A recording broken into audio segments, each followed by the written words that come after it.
Tomorrow, for an unprecedented third time in less than a year, Israeli voters head to the polls to elect a government. Following the last two contests, Prime Minister Netanyahu failed to form a coalition government.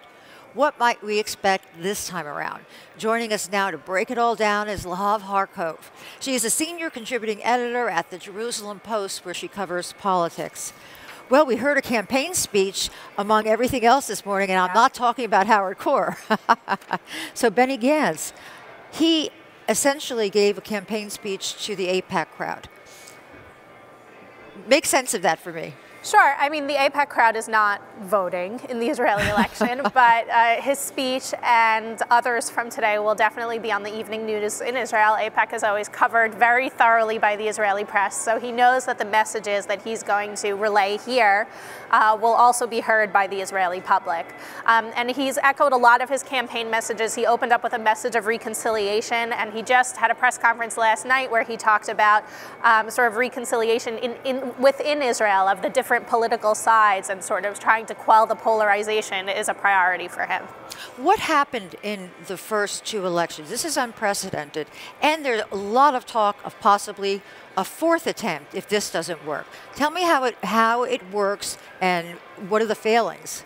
Well, there have been a lot of different sort of political issues that have contributed to this, but so Israel has a parliamentary system where the seats in Israel's parliament are divided up proportionately by the percentage of the vote. And there are enough parties that no one party ever gets a majority, and so there's always a coalition. Now, the first time around, the right one won 65 out of 120 seats in the Knesset, so that's a clear majority. But one of the right-wing parties, called Yisrael Beitenu, they decided to make a stand specifically about the issue of ultra-Orthodox enlistment in the IDF. We have a mandatory draft, but the ultra-Orthodox are exempt. And actually for the past 20 years, it's been a major political issue to try to get more ultra-Orthodox to enlist. And so they decided that they were going to make a stand, and if that doesn't happen, if they're not promised that, then they're not joining the coalition. And the two ultra-Orthodox parties had about 3 times as much parliamentary power as this one party that was challenging them.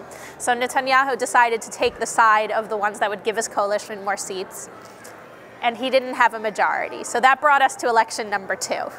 And then Benny Gantz couldn't form a coalition either, so then you went to number 2.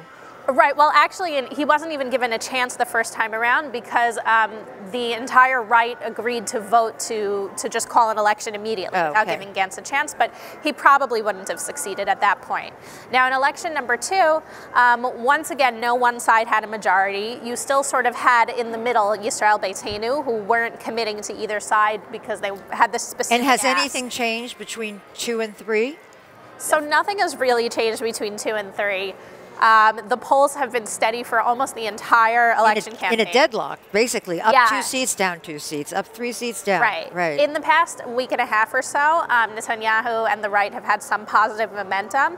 So I would say that it's not outside the realm of possibility that the right, without Yisrael Beitenu, will get 61 seats. But it's also very possible, and I would say even more likely, that we'll have another deadlock. Well, do they take into account voter burnout? Forget voter turnout, voter burnout from having going through 3 seasons and now heading to a 4th, because they need turnout, right? Yeah, so this past election cycle, the one of the past few months, has been very sleepy, I would say. It's not been the most interesting election. There haven't been huge events. Netanyahu himself has been doing a lot to try to bring up turnout and to sort of encourage his base and try to get them to bring their, everyone they know to come and vote. And he himself has personally been going around the country doing a lot of events, which is something he didn't do as much before. And so I think to some extent his positive momentum could be credited to that. But for sure, people are burnt out. People are very cynical and unhappy with the politicians right now. And during this cycle, Netanyahu went to Washington, stood with Donald Trump, unveiling the peace plan, saying he would help to. He was one of the architects of the peace plan. He could implement it better than anyone. Was that what was one of the reasons behind that, to try to get a bump in the polls? And did it work? So the Trump administration wanted to put out the peace plan about a year ago already. And if you look at reports, mostly in the Israeli press over the past year, there was constantly, oh, the Trump plan is going to come out in a month. The Trump plan is going to come out in 2 months. So I believe the Trump administration when they say they waited as long as they could and then they couldn't wait anymore, and that's why they put it out now.